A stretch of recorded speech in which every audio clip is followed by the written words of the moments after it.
Okay, so this claim was made earlier. So if we have a symmetric matrix S and a couple eigenpairs for distinct eigenvalues, right? So therefore lambda 1 is not lambda 2, then the eigenvectors should be perpendicular. Okay, so I gave you a little hint. Let's start with lambda 1 x dot product with y. Right? Okay, so what do you got? You just figure out a thing. Yeah, so what I did is I ended up setting that equal to Sx transpose. Oh, you guys see that shit? Yeah. X1 lambda is an eigenpair, right? So what do I know that means? So that means the fact that it's an eigenpair means that Sx is lambda 1 x. And this one means that Sy is lambda 2y. That's all on board? Yep. So we can use the fact that it's an eigenpair to trade. So I'm just going to go down. So we're going to trade lambda 1x for Sx. So Sx transpose has to be 1. That's lambda 1 and x eigenpair.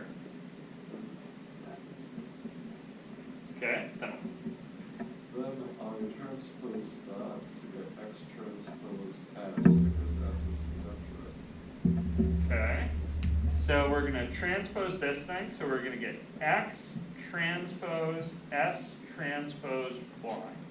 And then S transpose Y would have to be equal to lambda 2 Y. Okay. So wait. I think I did this in a slightly different way. I kept both sides, and then I ended up. Oh, I see. Okay. Be careful fiddling with both sides. All right. So both, like, this is a thing that happens. This is like a proof technique thing, right? So when you're writing up scratch work, you have two things you want to be equal. You fiddle them both around until you get two things that are equal. And then oftentimes what you can do is you can kind of go down this chain, across, and then back up that one. Oh. You guys see that? But that's like the difference between scratch work and proofing. If you're scratch working, you might be manipulating two quantities at the same time. But in order to proof, you have to go from one to the other without using the other side. Okay. You guys see that? The reason for that is that if you have these kind of two quantities that you think might be equal, and you like do stuff to them, and get to these two things that are equal, unless you can climb back up this ladder, these two quantities might not be equal. Okay. The obvious example with something like this is if you multiply this one by 0 and you multiply this one by 0, you will get two quantities that are equal, but you cannot climb back out of the multiply this thing by 0 hole. Okay. You see that? So in this case, I'm going to apply symmetry here. You guys see that? So this was the kind of definition of transpose. So let me do that swap. Or, it's a little bit more general than that, right? It's this fact. It's AB transpose is, the quantity of AB transpose is B transpose A transpose. And then we exploit symmetry here. So we get X transpose SY. And we know what SY is. SY is lambda 2 times y. So I get X transpose lambda 2y. Let's write y like the way we usually write last. And then what's X2? Or y? No. What's lambda 2? Categorically. Lambda 1 for sure. It's a scale. It's a scale. Yeah, it's a scalar specific. You guys see that? So I could float it to the front. So I'm going to get lambda 2 x transpose y.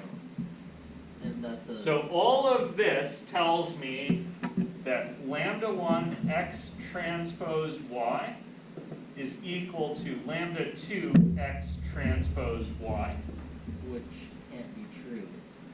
Unless x transpose y is equal to 0. Good. Yeah.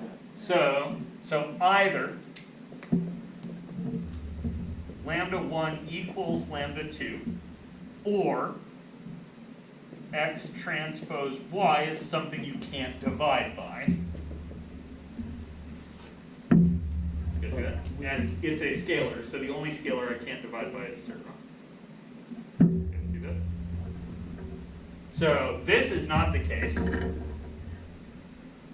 So that must be the case. Why is it not the case that the lambdas have to be equal? Because we said Yeah, because we said they were. You see that? Cool. So I get to here. That means that x is perpendicular to y. Goes with me on all these. Some of these steps didn't get labeled because I was writing kind of fast. So if we were writing down a good proof, we'd probably want to go back and label our steps. So what was this step? It went from x transpose s transpose y to x transpose s y. So S So can't lost a transpose, right? That was symmetry. Yeah. What was this step? Replacing. substitution. Yeah, that was lambda 2 and y as an eigenpair.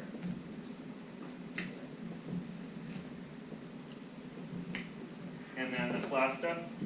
Scalar. Yeah, lambda 2 is a scalar.